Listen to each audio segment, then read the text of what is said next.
major musicians that you meet are either full-on drug addicts or they're completely sober. You got to go all in, or you got to go all in either way. Either way. You got to go all in.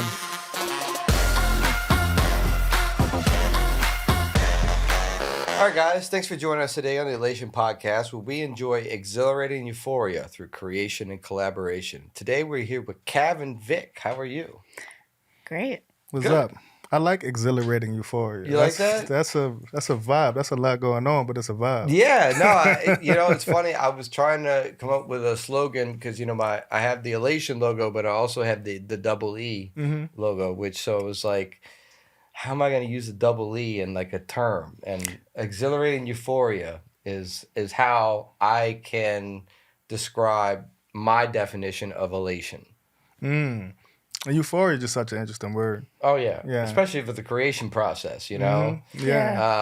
But it definitely seems to fit. So thank you. Thank you for having us, man. I appreciate it. I'm glad to have you guys. Yeah. This is fun. Well, let's we're gonna go into all kinds of music stuff, obviously, but let's just start with the origin story of where you're both from and how you guys met and came to fruition. Okay. Well, I'm from here. I'm from the 7th Ward, and I'm uptown in the 7th Ward by way of all of that. I've been in New Orleans all my life, except when Katrina hit. And, I just plan on dying here because I love this city so much. Almost did it during Katrina, huh? It did. But, I'm from New Orleans, man. I'm born and raised here.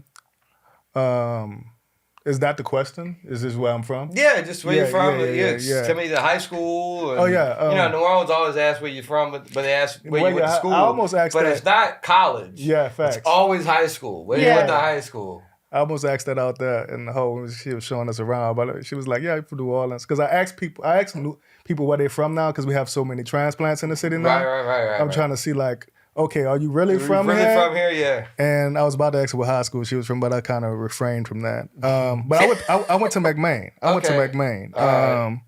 And McMain was a big part of the development of who I am today, because it was such an alternative school.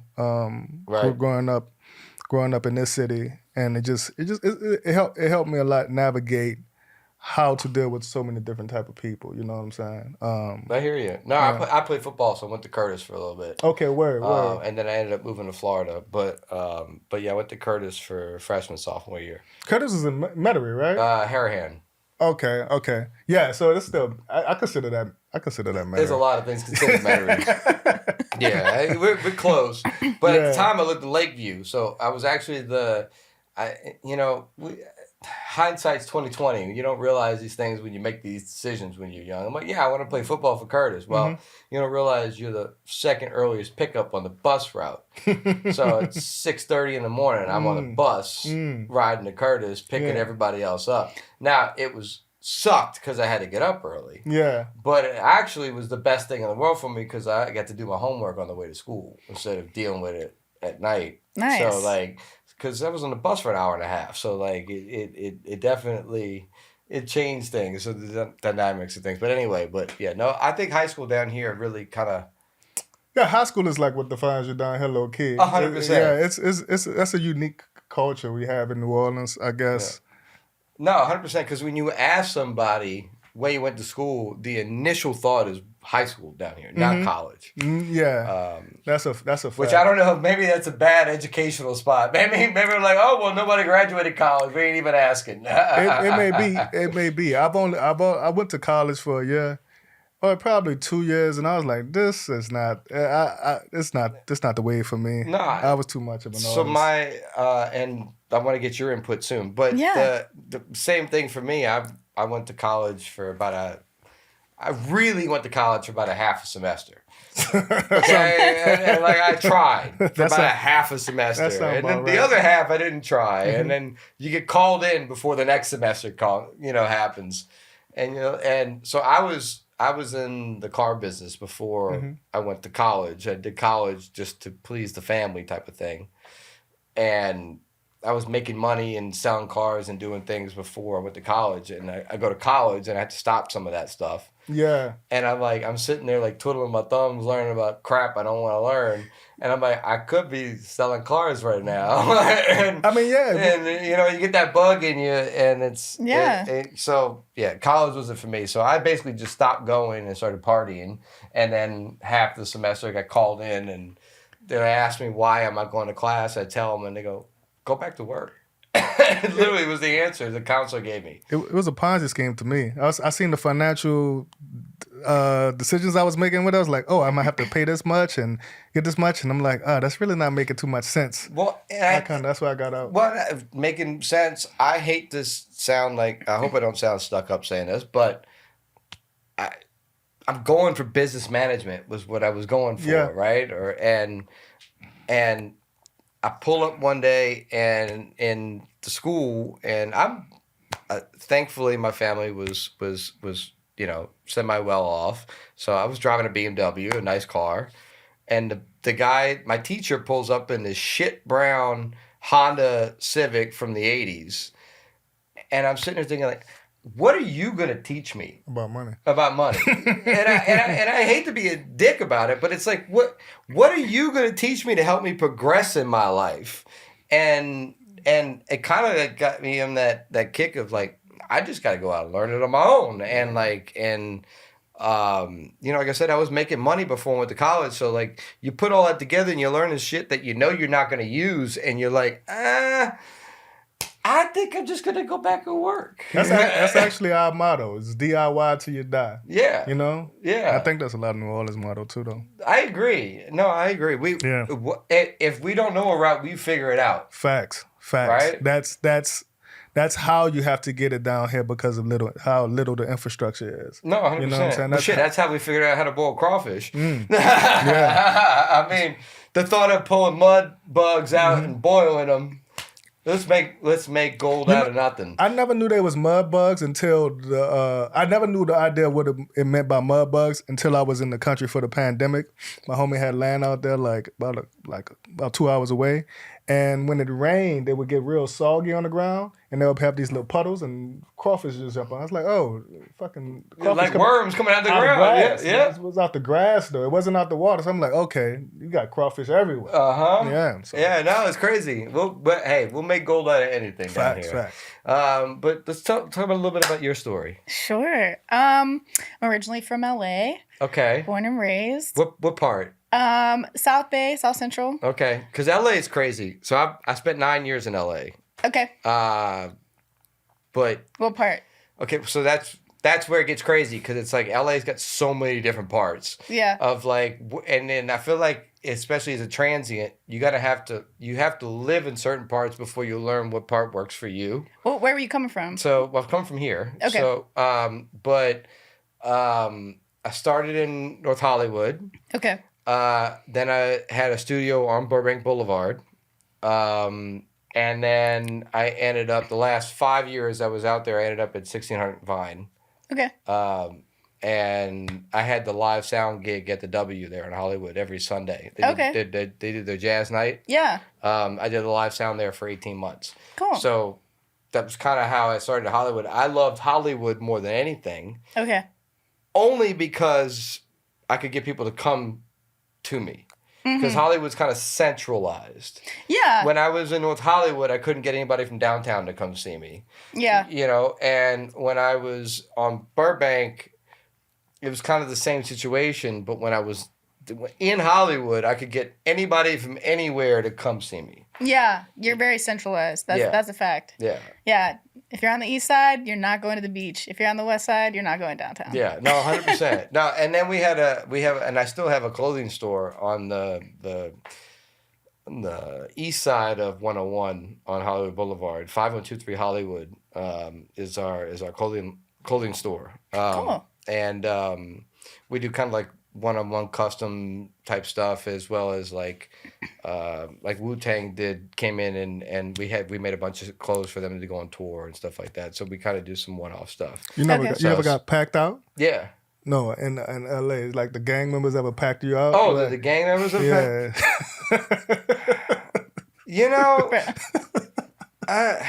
I can't say I had a whole lot of experience with the gang stuff. Oh, that's great. That's yeah, great. no. That's good. We had some with the studio word. shit. Don't get me wrong. I mean, but honestly, it wasn't LA gang shit I had. So like I'll show you a picture. Dirk had just got out of jail. This was before he had the dreads. Wait, Lil Durk? Lil Durk. Oh, you was just out there then? Well, no, this was the last. Okay. So this was like 2015. Okay, where? So I had my studio on Burbank Boulevard, and I was friends with Omar, Akon's older brother. Okay. And Omar was friends with Chief Keef and Lil Durk. And Durk had just got out of jail. Keef was in LA doing some stuff. Omar had brought Keef by the studio and we were working on some stuff. And he just decides to call Lil Durk and squash their beef in my studio without telling me. Oh, that's a legendary moment. Oh, I have pictures of Keef and Durk behind with the EEEE logo from 2015. That should be on the wall. Like that Goodfellas out there? Yeah, I agree, dude. But I don't know Chicago beef. I'm from New Orleans. I don't know Chicago. I don't know LA beef. But I'm in LA and I don't know Chicago beef, but I'm from New Orleans. And I'm doing all this crap. Yeah, you gotta stay neutral. Yeah, I know. But I mean, neutral. you know, it was one of those moments where like you got like 60 guns on each side in the studio, and you're like, I think I'm gonna go in the B room. You safe. You're like, you the white man chilling. You know what I'm saying? You safe. Yeah. They ain't gonna fuck with you. Yeah, you know, I would agree with that here, not in LA. Word?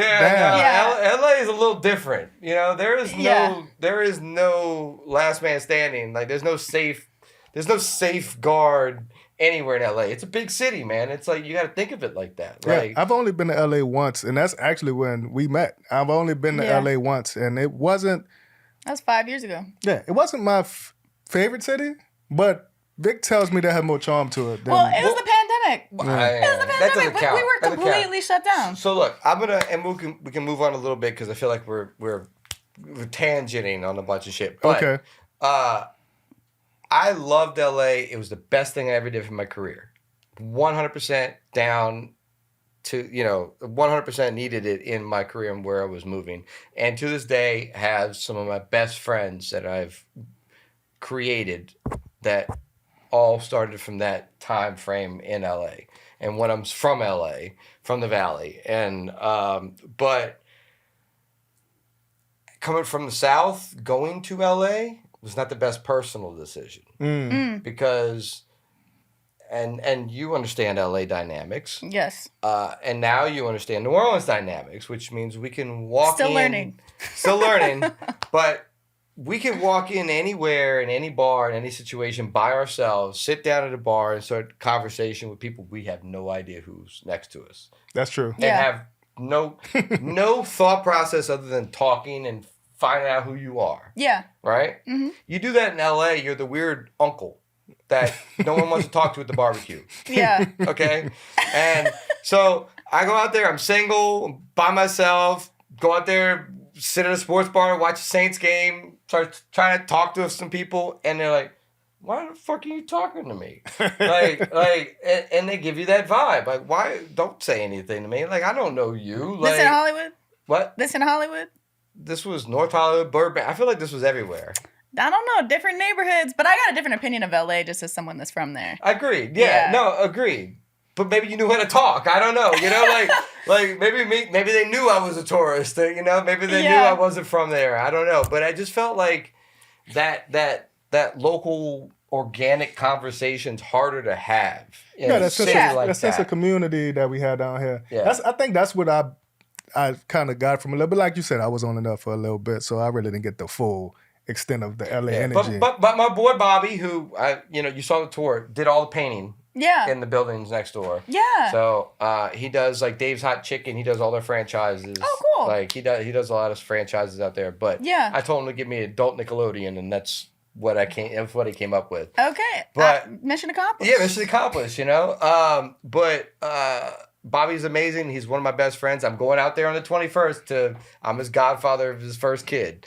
But like I said, some of the best friends I've made over my adulthood, but it was just a tough city, man.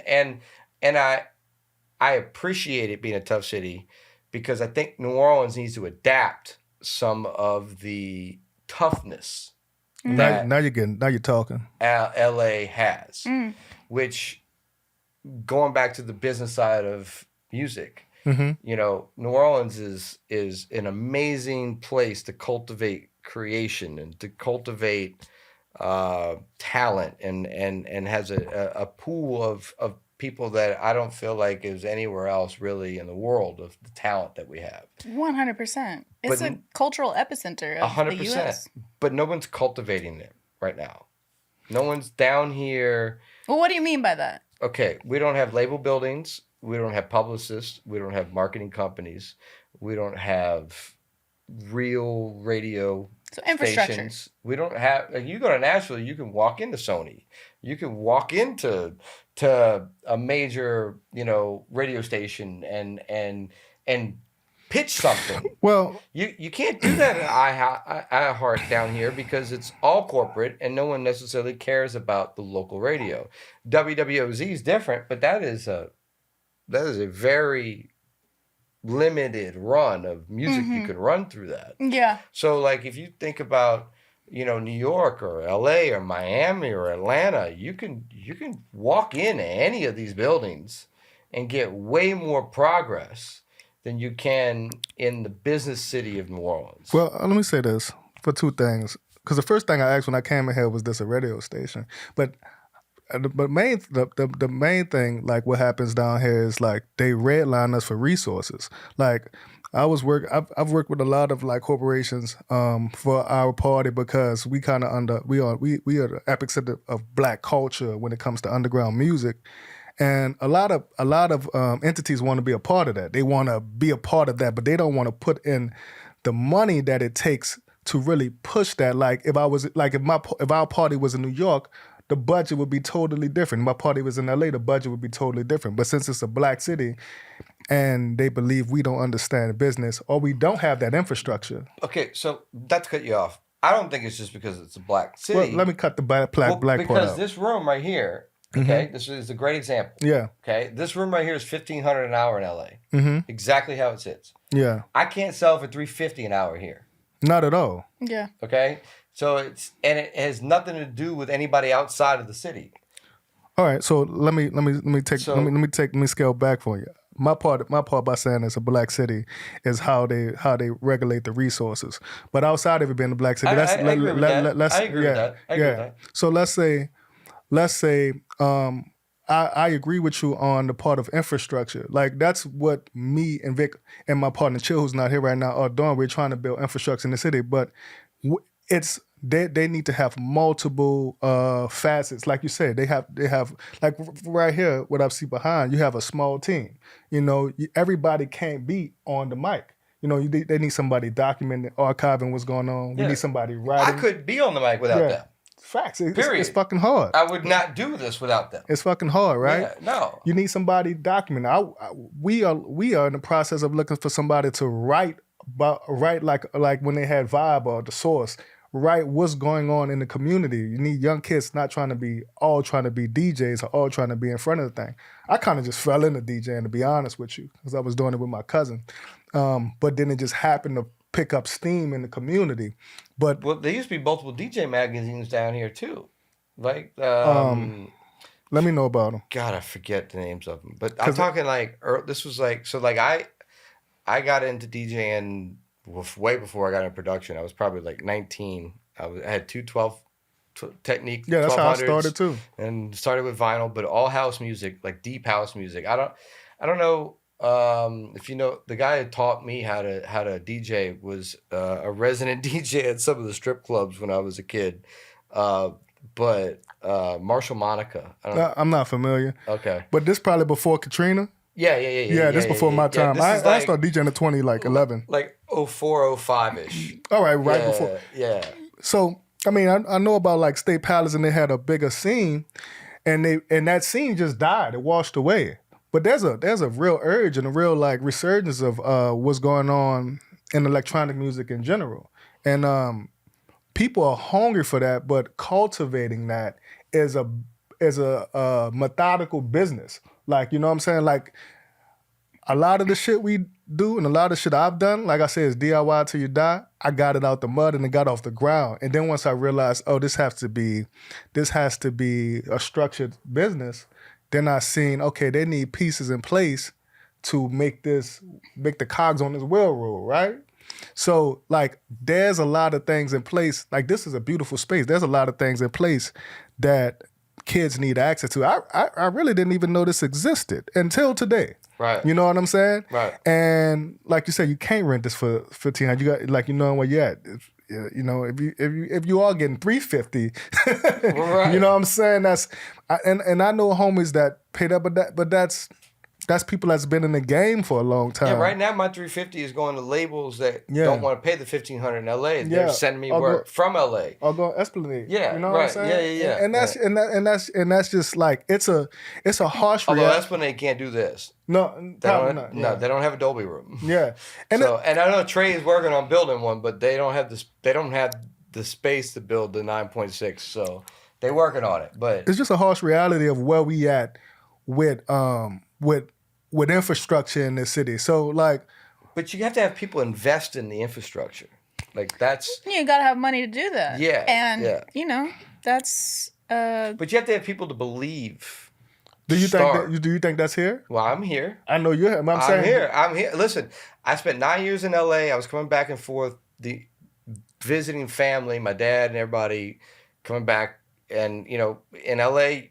When you're out that far, nobody really comes to visit you more than once or twice a year. 5-hour flare ride. So you know, I was coming back more than they were coming out, and as I was learning more out there, I would try to dip my toe into the industry here when I was in town, and I just started realizing like how the gap was just huge in what was actually going on in the label meetings and in the studios that are actually producing things that are making money to what's going on here. The gaps are huge. So and so like from my thought was, because I didn't enjoy it personally, I was like, at some point I'm going to go home and build something that's relevant in LA, but that would be new to New Orleans, and that would move the needle a little bit further along. And that was the goal of this whole place. I mean, this place, it has the wherewithal and potential to do that. I'm just saying because I've been in entertainment for a while now, and there's not too many places that has all of the resources.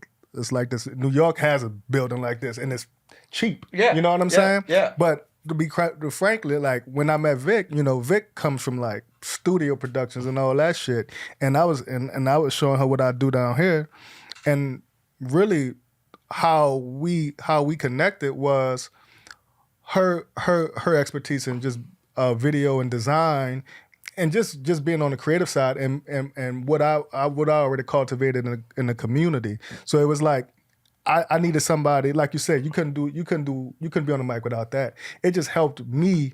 It helped me move my idea further. You know what I'm saying? Even when I started, I was really just focused on local talent, because a lot of people in New Orleans don't really care about outside shit like that. They could say, "Oh, you're bringing out this big DJ. Who gives a shit? Like, we don't know him." Right. You know? So, but what happened when Vick came and joined the team was she told me that, yo, we should push and get other DJs that's moving on so you could have a bigger imprint nationally. And for the last 2 or 3 years, we've been bringing a lot of talent from all across the world. But when you're in New Orleans, you don't look at it from that landscape. And I'll give it to you, like being in LA, and her being from LA kind of opened the scope of how we could grow this, because most artists who are real artists that's what they do don't make money in New Orleans. We all make our money outside of here. Absolutely, 100%. But also most people don't know how fast they have to move. Mm-hmm. You know, so my thing, My thing was blending the content creation with the music side, because you as an artist nowadays, you're not just an artist. You're your own publicist. You're your own manager. You're your own social media manager. You're your own marketing agent. You are basically everything the product was teamed up to be before with the label. Yeah. Because labels don't exist. They don't do artist development.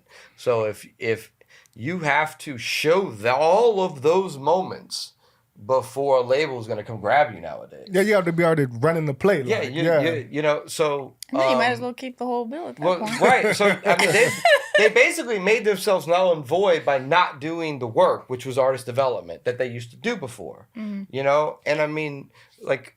And I feel like I'd like to use the example of her, because I feel like she was the last example of artist development.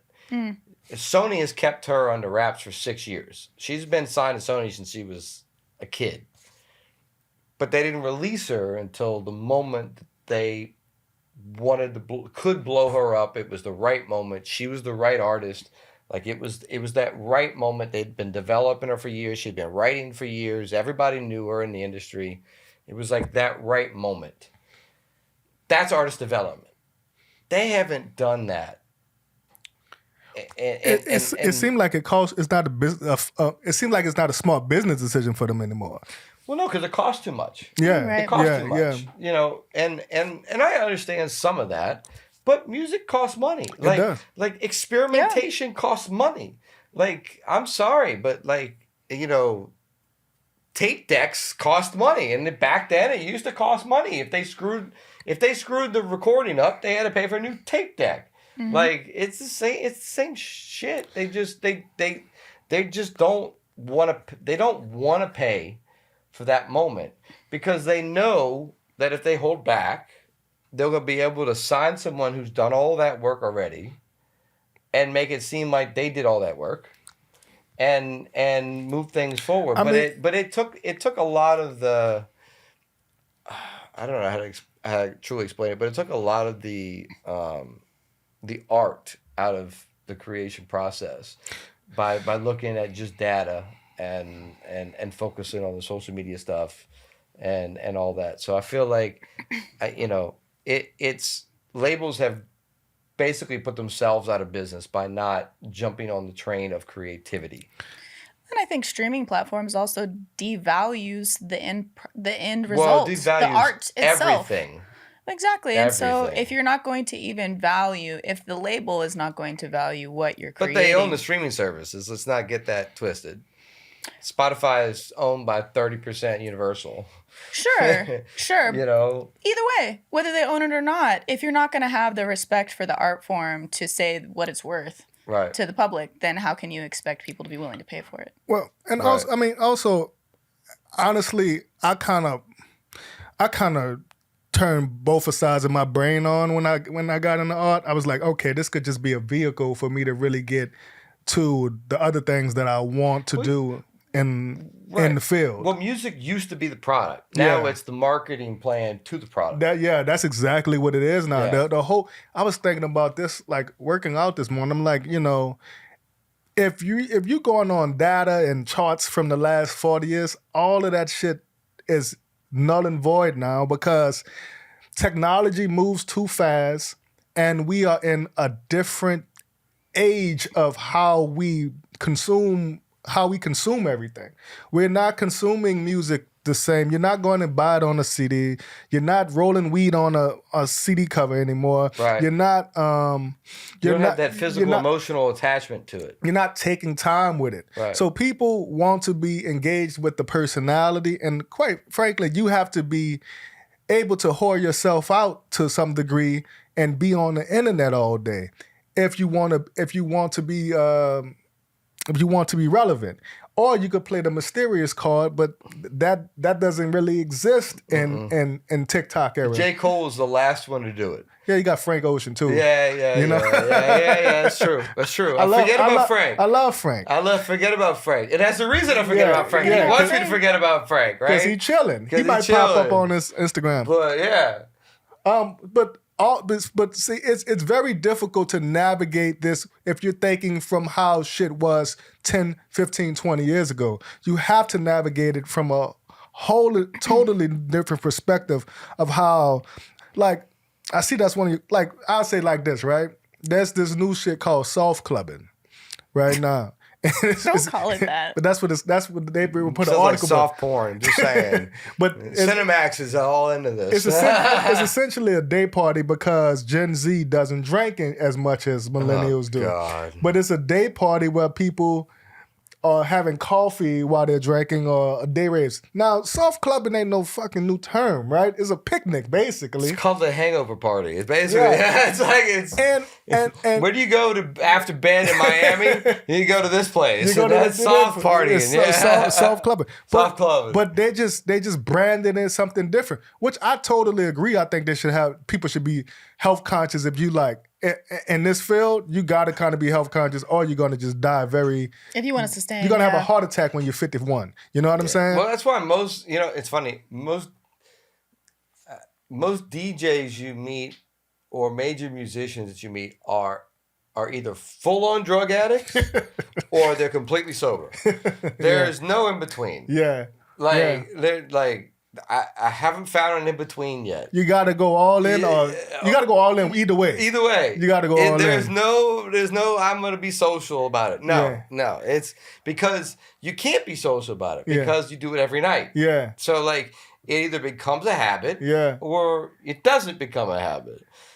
I'm contemplating like I'm right now. I'm not drinking right now. You contemplate becoming an alcoholic? No, I know. Because I mean, New Orleans, you kind of a functional. You're a functional alcoholic. Listen, my dad died of cirrhosis. Okay, and, it's part of the fucking culture. Yeah, you know? Hennessy's every night for me at one point. You know what I'm saying? When this shit was really running. But it's like right now, I'm like, okay, I'm getting older. Like I want to continue to do this, but I cannot be able to like not move. And if I'm drinking every DJ to 5 a.m, then going to eat Brother's Chicken. You know, it's just not a good. It's not honestly. A good that's thing. why I'm thankful for weed because I don't have that issue. Because I don't. If I'm smoking, I'm not drinking as much as I would if I was if I wasn't smoking. Yeah. You know. So honestly, I feel like it, and then I won't wake up that hungover. You know. So like, I feel like it's a good balance. Yeah. And as a stimulant goes, it's way safer than alcohol in general. Well, and it's funny. It's so my wife doesn't smoke at all, so it's hard to explain to her that like it helps me sleep, but it also helps me stay up. It's hard to explain that because like if I'm out in a late night session and I'm at home and I smoke and I watch a little bit of movie, I pass out. But if I'm in a session and it's 6 o'clock in the morning and I need to wake up, I need to smoke. It's like it's kind of a balancing act on both sides. I've started like smoking more. And it's helped. I was getting anxiety for some reason, and it's helped me just chill the fuck out. You know what I'm saying? Because I guess because I stopped the drinking, so the drinking, like I'm like, all right, now I'm looking at life. So I like, fuck reality, smoke. so now I've been smoking more, but the smoking's chill, and it's not as detrimental to my body, and that's helping me do these DJ because we up to 5, 6 in the morning. Every Saturday, you know, dealing with, and then when you're sober and you're looking at the crazy people that you're up 6 in the morning, where you're like, oh, this shit's nuts. Well, and so when I was in LA, I hung out with Skrillex a little bit, hung out with Diplo a little bit. They are fucking sober as can be, minus Diplo taking acid, which is a whole other that sound about right level. But the point of the matter is that mostly they are stark sober. Like you have to be. You know, it's a job. You have to be. Yeah, it's a job. And that's what I think LA taught me. Was because before I went to LA it was fun. And it was I was doing it because I loved it. And you get to LA and you realize it's a business. It's a job. It's real. It's discipline. It's discipline. And I think that was the most stark thing LA taught me. It was the most shock of like, all right, if you want to play in this, you can play in it, but if you want to be real, this is how it goes. You know what grinds my gears? The fact that, like, you do something and you create a product and people don't know it's a job. They don't know how hard it is to just do the thing that's going to be 30 minutes or the 2-minute clip that you might post from this. Right. They don't know how that took 2 hours right. to put together sometimes. You know what I'm saying? During our party, it's a lot of pre-work that you have to do to get right. Like the details. The magic is in the details, so I might be closing windows. And if the details go right, nobody notices. Nobody knows, but they feel it, though. Right. They but if you screw the details up, everybody bitches. Oh, hell yeah. But if you do everything right, no one notices what you put in. You did. I've cursed out too many sound men because you know house and techno and electronic music, they kind of, or even just DJing in general, like, this not a live show, so I'm gonna just set it and forget it. Like, nah, bro. No. Especially with house, this shit. If people don't know the music as it is, so they gotta know the music gotta sound good. Mm-hmm. So I've had a lot of like issues with people not respecting the craft. You know what I'm saying? That pisses me off if somebody comes into this ecosystem and they don't respect how hard it is to work or the work that you put in. Because if you go to someone's job and just, you know, fuck out of here, just talk to them and they're kind of crazy, they're gonna be like, bro, this is where I work, this is how I make my money. And just because we are having fun making money, they think that it could be free. You know what I'm saying? Right. Fun should be free. But fun costs the most money, I would say. Because your ass been working all week. You probably don't like your boss. You don't like the chick that's working in the cubicle next to you or wherever people work at, or the chick on the Zoom. And you're like, bro, you want to go out Saturday. You don't want to pay for the reprieve that you're going to get. You know, you don't want to pay for the moment of bliss that you're going to have. How much is that worth to you? How much is that thought of not having to think work? You know what I'm saying? Right. Nobody looks at it like that. So being in the community, like expressing those thoughts or expressing that without sounding like a snob or some shit is, you know, I guess I just did it sounding like a snob anyway. No, I don't think so. I don't think so at all. But so let's talk a little bit about starting Set de Flo and how that all came through in the mission. Look, so I was DJing, I started DJing in like 2010, like 2010, 2011. And I started at the Dragons then, just throwing day parties. And I'm gonna give a short story for it. And, you know, got just more deep into DJ culture and was learning more about the genres. And essentially, like, going to see Soul Sister a lot, going to T-Roy, which is a reggae club, at the Dragons Den, just going to these dance clubs and wanting to recreate that experience through myself, you know what I'm saying? And around 2015, 2016, I was DJing for Solange, and she was throwing these wine and grind parties in the city, and I used to go by Lil Jodeci. I go by Kilobauud now, but I got recognition through that, and I was doing parties with a group of like a collective called Pink Room. So we was throwing parties, underground raves in the city, and it was just black counterculture. It was like shit that you wouldn't hear on the radio, but we at this time the internet, the streaming is really getting going, and there's a lot of internet shit that you see. But there's a lot of cross between what the radio and what the actual industry was doing when all that was coming. Everything was just like a culmination, right? Yeah. Because there was a pushback from the corporate side, so they didn't want any of that independent stuff that was coming up. But all the people wanted the independent stuff that was coming up. So it was like underground resistance going on. 100%. It's underground resistance going on, and I don't see a lot of black kids pushing that narrative. So I'm pushing it. We pushing it hard, and Pink Rum cultivated that, and Vice did an article on us around like 2017, and it kind of like, as Vice doing the article, this the same time, just a lot of Tulane and Loyola kids coming, and they're like, oh, this is happening in New Orleans. They're playing dance music in New Orleans, and it's in the South, and it's black kids. Oh, word. So we just got a lot of recognition from that, and what happened was Soul Sister had stopped doing her Saturday nights at Hi-Ho at the time, and they wanted me to come in and do something. And I wasn't gonna do it at the time, but my friend of mine told me it was a good opportunity, so I did it. I should start Set de Flo, and it's been going on since. I met Vick right along the pandemic, and she's a brilliant photographer and this graphic designer. She helped push that narrative with me, and my man Chill is he's not here with us. He's my MC, so we were just pushing the line of educating people on what black dance music is, where that music came from, because a lot of people thought it was just like EDM was white shit, and I'm like, nah, bro. A lot of your people created this genre, and you need to know where the roots come from. And quite frankly, I feel like jazz is the inception of all of that, right?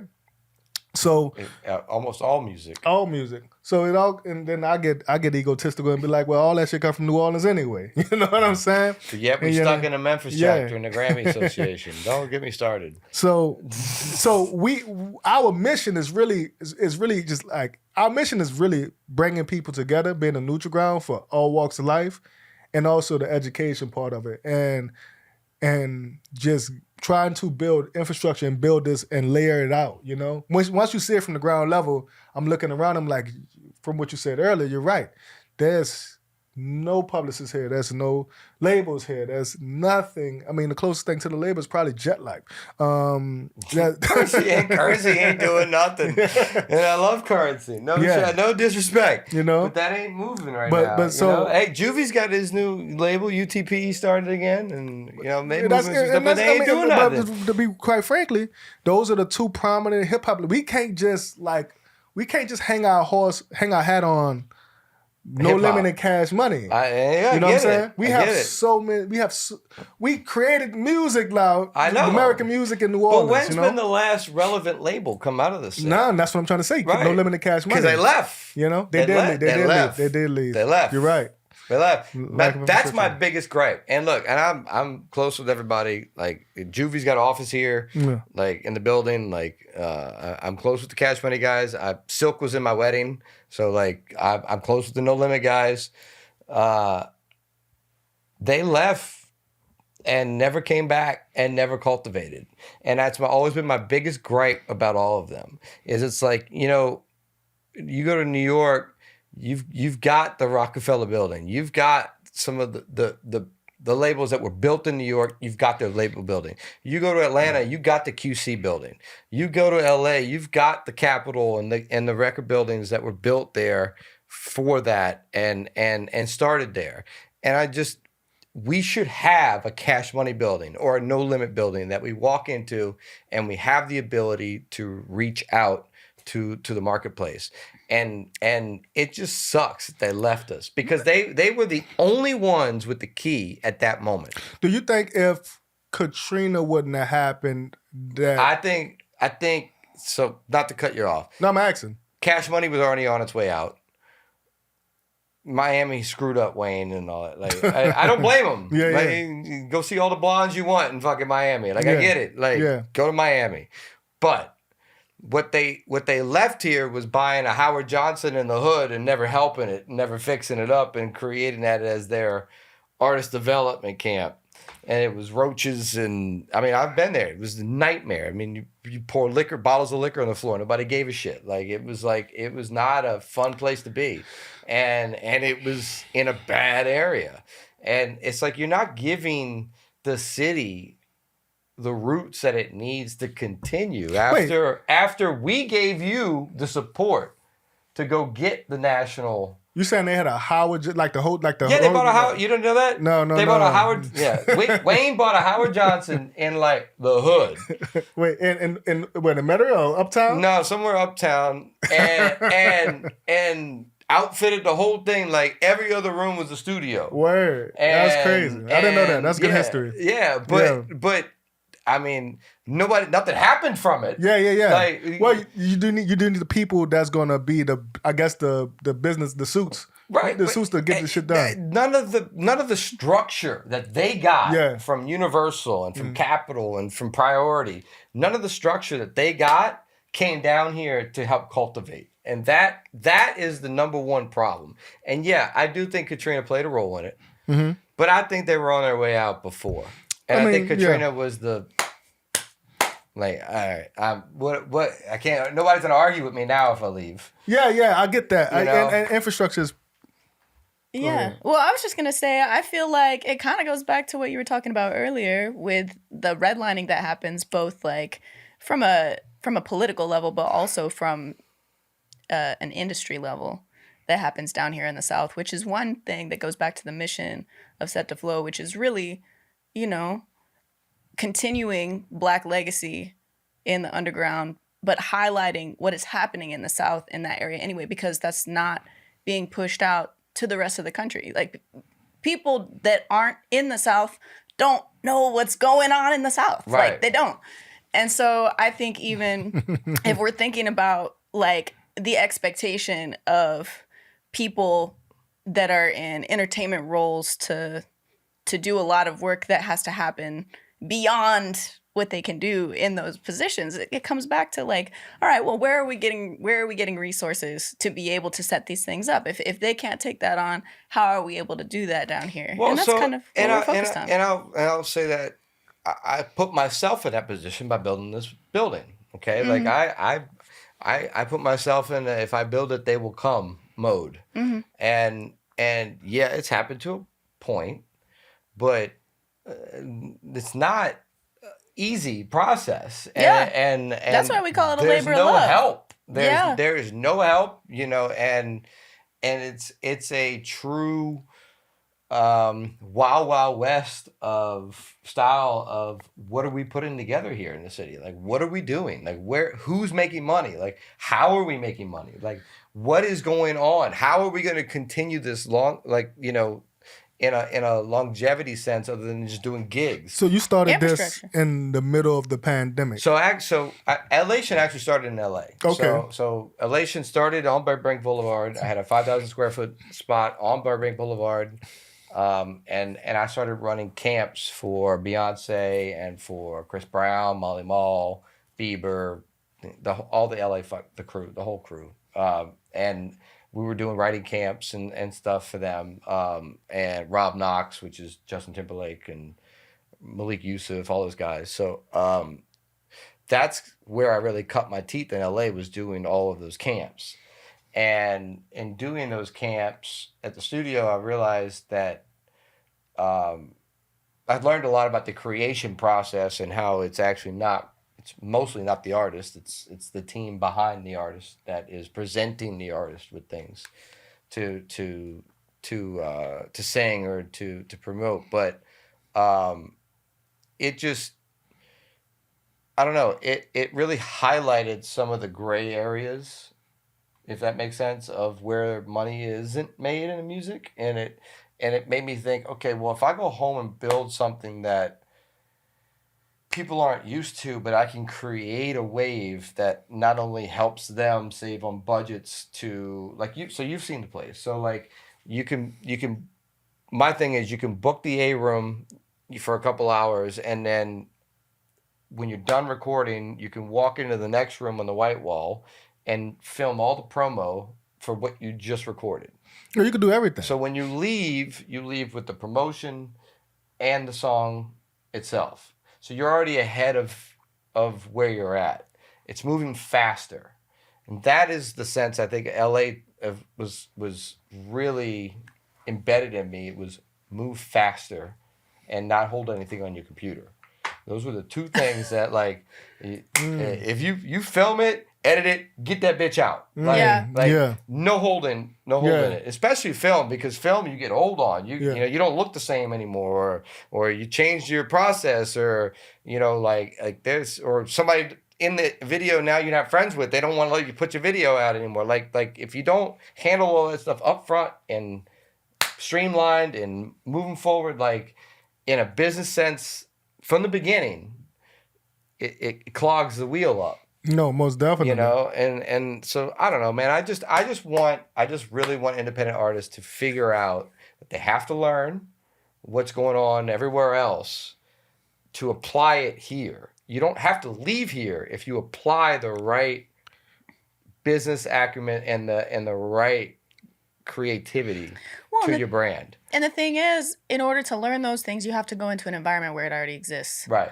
And so that's the hard thing too, is like, unless we're facilitating those opportunities for the youth here to be able to experience what it takes to be able to do those things, they have to leave. Right. They have to leave the city to learn that, to be able to come back and bring that value here. And that's really why we started working together. Is when I met Cav in 2020, I was working as a creative director at Warner Brothers, and I was in a place reflecting a lot on what I was doing, because the pandemic gave me the opportunity to do that. But it was really like, okay, I have these skills that could be way more valuable somewhere else, not monetarily to myself, but culturally. And being able to come down here and work with him on Set de Flo has been, very fulfilling to me on a spiritual level, and something that I'm grateful for the opportunity for every day. But it's tough shit, It's hard being down here. It's hard working with the mentality of infrastructure without having it accessible to you. Go ahead. You know what I seen though, because we went on a tour earlier this year, and you get so much love outside of the city. Oh yeah, that you be like, fuck it, what the fuck I'm doing staying? Yeah, no, listen, there's an old so saying. Much love everywhere. There's an old saying: you have to get out of your neighborhood to blow up. Yeah, because the love that you get from an outsider is twice as much as you get from an insider. That was 10 times as much. And it's true. I mean, as a producer, when I produce something new, I really don't send it to my best friends or the people that are close to me. I send it to people that are just out and about, and if I send it to a friend, I might get a like or a thumbs up or whatever. They know you. They ain't shitting it. They ain't putting it in their playlist and listening to it. Yeah. Like, and I don't know if it's because we're just too close. Yeah. Like, but there's definitely a separation of appreciation that happens when you're from New Orleans and you're in North Carolina and you're performing, and people in the crowd like New Orleans, and everybody loved this, like, New Orleans. So it's funny. I have more people come to visit me here from LA than I had from New Orleans to LA. I can see that. So everybody's willing to come here. Yeah. Nobody was willing to come there. So, or very few people were willing to come there. So it's kind of funny how all that happens. But I always said LA to LA the rest of my life. Yeah. Yeah. So you still go to LA a lot? Yeah. I mean, not a ton. Yeah. But I'm going there in a few weeks. Okay. I was there, I guess, early springtime last, but I'm on the board of Film Louisiana as well here, and we throw some parties out there, so I help facilitate some of that stuff. Okay, word. So yeah, I'm in and out. I mean, my thought was be in LA long enough to use it as a tool and get out. Yeah, that's how I look at any place outside. Because like I said, I want to die here. It's really just because there's no place like it to me. And I love traveling. I love New York. I go the to more New York you travel, the more you realize how New Orleans is special. Honestly, exactly. The more you travel around this country or anywhere else, it's chaotic. Realize, it's lawless here. Yeah, and I kind of like that because it developed me. We don't conform. Nah. No. It developed me. We're the original pirate city. All right. Gene Lafitte came here to hide from everybody else because no one knew how to navigate the Mississippi. That's how New Orleans was really started. Was the pirate city. We were here for the people that wanted to party and not get caught. That was what New Orleans was. The adult Vegas. That's what New Orleans is. Yeah, it's an adult city. Like kids don't have nothing to do. No, growing up here was weird because you're on Bourbon Street at 5 years old watching guys get blowjobs on the side of the street, and you're like, that's what my auntie brought me on at 7. Like, okay, no, wide-eyed. I remember, and I bring that up story because I remember specifically. I was like 7 or whatever. I forget exactly. We were downtown, and some guy was getting a blowjob on the side, right on Bourbon, on the side street, and the cops were watching. And my grandfather goes up to him or something and says something, and he goes, well, he's going to jail. We might as well let him finish. And I was just like, that is just the most New Orleans story ever. Even the cops understand you got to have fun, you know, it gives you like character. Yeah. You know, so this city gives you character that I appreciate. That's why, like, when I go other places, I kind of peep like who's phony and who's not, who on that bullshit and who not. Yeah. And that's what I really appreciate about it. But you know what I'm saying? We don't have bodegas, and I don't know what the hell is good in LA, but I'm pretty sure you know. Like, wow. LA has something.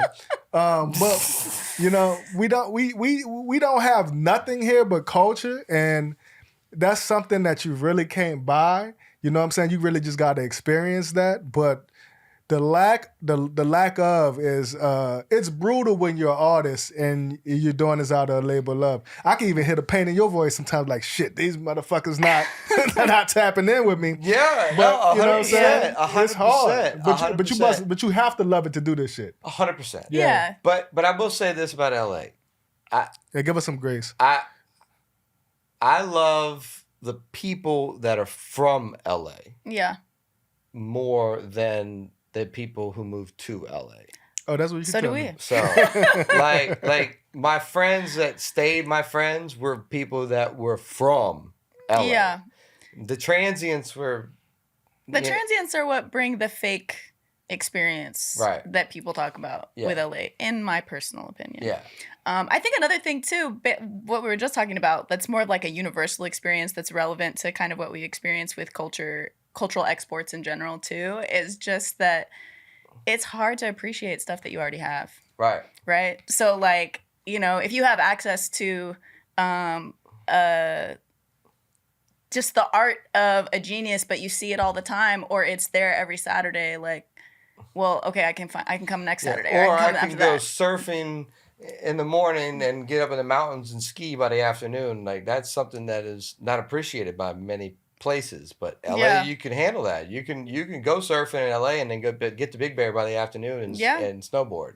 Yeah. You know, like, absolutely. And I don't think most people know how to appreciate that stuff. Yeah. You know, but don't move to the west side and never go to the beach. What are you doing? Right. Right. Why did you come? Yeah, my friend told me that years ago. He was like, this place is the land of the plenty, and like we all are just used to the like New Orleans. Yeah. Like I got a homie who played for the Rebels, Soul Rebels, and you grow up seeing people just walk down the street playing the horn. He was playing the horn and like, and I was in Montreal, and I was comparing like my friend who's just a brilliant trumpeter. And I'm like, bro, you guys don't know what the hell you doing on the horn at all. And they got a cat on the corner right now on Frenchman. Right? That's killing it. Right. And he broke his shit. And he ain't never done a lesson in his life. He just picked this shit up. Yeah. And it's like, that's the thing in New Orleans. That's the paradox that we live in. But what is it? Iron sharpens iron. And, you know, I mean, that's sometimes the hard way we live too is a part of that. No, facts. You know, facts. Because it's definitely there. You know, a lot of those cats don't live great lives. So, but the passion is deep and the creativity is deep. You can hear it. You can feel it in the soul. You can feel it in the soul. You know. I would say you can feel it in the bucket. That's you know, you can feel it because some kids you could just see it just got that natural talent and just crazy with it. And then you could see the kids that the parents are like pushing to like do it. Yeah. And you're like, Yeah. But no, it's inherently in this place.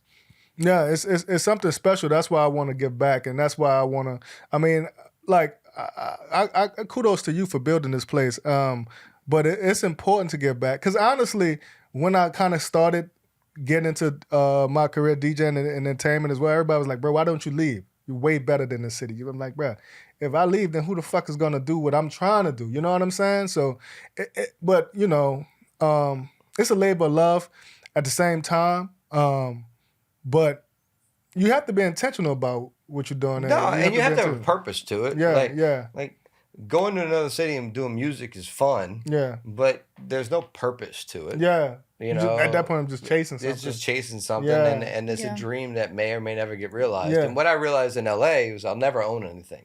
I don't care how big I get. I'm never going to own it. I'm always going to be riding off somebody else's back if I decide to do something out here in LA. But if you do it at home. But if I do it at home, I own it. I own this building. I own all this equipment. I own what I did. I put my own stamp. If it works, it works. If it doesn't, I did my best, and it is what it is. You went for it. Yeah, but in LA, I never felt like it was going to be mine. Yeah, you know, that makes sense. Yeah, I mean, I'm at the point. I've had some points where I was like, "Fuck this shit. I'm about to go on that road with it and just like, leave this shit behind." But then there's some nights in the game that you're like, "Oh, I see why I do this." Yeah, Yeah, no. Listen, last night was a moment for me for that. Like I'm not gonna be honest. This summer was horrible. Yeah, it was horrible business wise. Yeah. It was one of the worst summers I've had here. Mm-hmm. Yeah.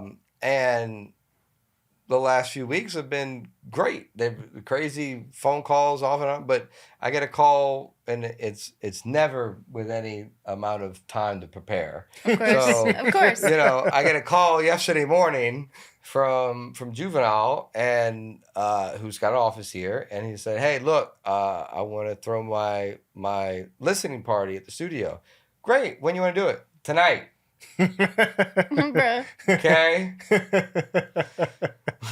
that's well, wait, but okay, all right, tonight, fine. What time? 7:00. Right in the middle of my bathing and putting my kids down. Which when you get older now, it's like I got a 4 and a 2-year-old, so now it's like that's the time that you're doing that stuff. So I'm like, all right, so now I got to tell my wife I'm not going to be home. It's bath time, and I got to tell her right now with no fucking leeway to know where to help, no one to call. And I'm like, all right, I'll make it work. But as I'm in the session, I'm sitting there thinking, like, the guy I used to have a poster on my wall and look up to and listen to every song that used to come out now is now asking me to be a part of the listening party for his new album and wants me in the room. Like, those are moments that you don't get back. And that's a moment you're like, all right, well, I'm obviously doing something right. That's the entertainment too, right? Yeah. Like I'm obviously doing something right, and I think those are the moments that keep you moving forward, and but you have to humble yourself to recognize that. Like I look at him, like even though him and I have been friends now for a while, like I look at him still as Juvie, So like when he asks me to do something, I drop everything because it's Juvie, But like those moments make you realize I've got to be doing something right. Yeah, I mean, you're existing in this shit. Right. Yeah, you know what I'm saying? That's the main thing is keeping the lights on in this motherfucker. Right, yeah. You know what I'm saying? Because it's hard to, like, this was,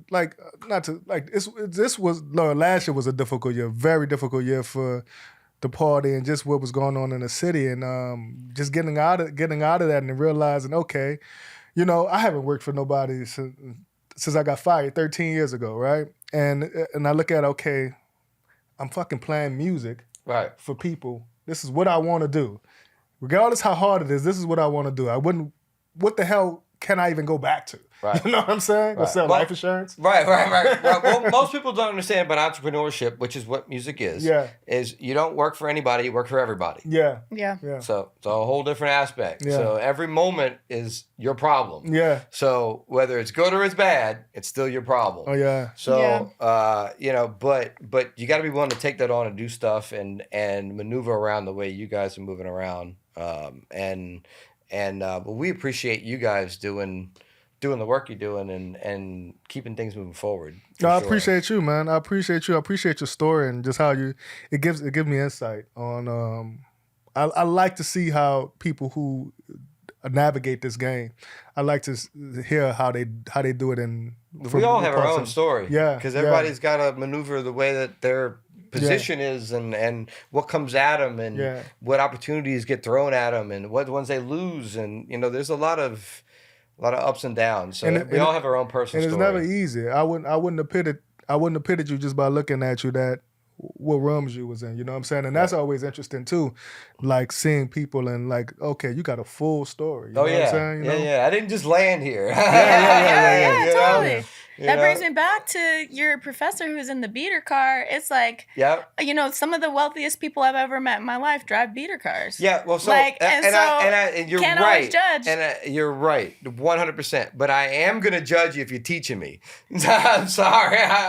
But maybe he's got the money in the bank. You're right. No, but you're right. So when I was in the car business, that was one of the things I learned the most. The guys that wrote me the check for cash walked in like they shouldn't be able to. Yeah. Yeah, exactly. But I judged that guy for sure. I mean, I'm all whether about... I was wrong or I was right, I judged that guy. Sure. But, some of the smartest people I've ever met never went to college. Honestly, I think the smartest one. So Mark Cuban always says, "Be scared of the guy who doesn't need to dress appropriate for the room." Because he doesn't care and doesn't need to. Yeah. And so no, there's definitely a part of that. Yeah. But anyway, well, I appreciate you guys and I appreciate you having the time to come here and share your story. Oh, much love, man. Yeah. When can you maybe tell the guys when the next concerts or the next events you have coming up, and then your socials, please? I don't know when it's coming out, but we do have a show this Saturday. I don't know if you want to timestamp up what we're doing. We have a show this Saturday at Po' Boys with Sean Ross and Calvin D. Calvin Dunn. In September, just in September we have that. We have Say Funk, and we have a big show with this DJ and Twiggity on the 19th of September. So those are all big shows. Those are all big shows we have coming up this year. I mean, not this year, but this month. This month. We do shows every week. Yeah. You know? Awesome. Yeah, Say Funk and Amy Janelle on the 13th. Oh yeah, Amy too, a homegirl from New York. Yeah. Awesome. Any residencies or anything that people can pull up on a normal basis and see you guys? Oh, I mean, if you just wrapped at the Virgin, but Set de Flo is my residency. Yeah, really. I mean, honestly, I threw the party so I could do this multiple. So I'm DJing at least. I'm asking because this probably air in October. So okay, that's perfect. October. Yes. Come Halloween weekend, November 1st, we got DJ Damas and Rebel Foster coming out from Philly, and that's gonna be a crazy show. But I would say, if you follow us at Set de Flo on Instagram or go to setdeflo.club, which is our website, we have a show pretty much twice a month at least. You know what I'm saying? So you can always see us in the city on a Saturday night. Awesome. And follow me at Kilobauud. I got music out, kilobauud.net. It's just really that simple. KILOBAUUD. I was going to ask you that. Yeah, facts. Awesome. Well, great. Well, thank you guys, like I said, for joining us, and thank you guys for what you do for the music of New Orleans. We are a huge advocate for anybody independent and anybody coming out of the city that is pushing music forward and educating people and helping move artists out of this mini wave that we have down here, so we can get a tidal wave at some point. Facts. Right? Yeah. We're going to tap in now. Yeah, absolutely. Well, good. I appreciate you guys, and thank you guys for joining us today. And if you'd like to see more, please like and subscribe for more. And I'll see you on the next Elation podcast. Peace. Peace. Thanks.